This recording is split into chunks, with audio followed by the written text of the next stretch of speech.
Kui sa aga võtad juhtimise keskmesse näiteks töötajate arendamise, siis motivatsioon juhtub iseenesest. Kui sa võtad töötajate motiveerimise keskmesse rolli selguse loomise, siis sa võid avastada, et motivatsioon kasvab. Kui sa võtad oma juhtimise keskmesse tähenduse suurendamise, siis sa avastad, et nende motivatsioon kasvab. Ehk siis lihtsalt mõiste töötajate motiveerimine on nii abstraktne ja kauge, et selle kaudu kedagi reaalselt motiveerida ei olegi võimalik. Seepärast tasub konkreetsemalt küsida, mis asjad need on, mis inimestes palga kõrval motivatsiooni tekitavad.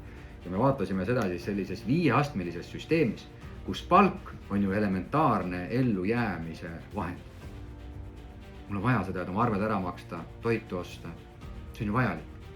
Palga läbirääkimised on 1 kord aastas, okei, need on tehtud, aasta aega on rahu majas. Mis on järgmine asi, mida ma tahaksin siin aasta jooksul teha ja kogeda?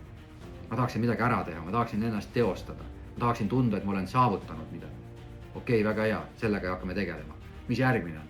Ma tahan tunda, et mul on piisavalt vabadust, et mind usaldatakse, lastakse ise otsustada, autonoomia, okei, vaatame sellele koos peale.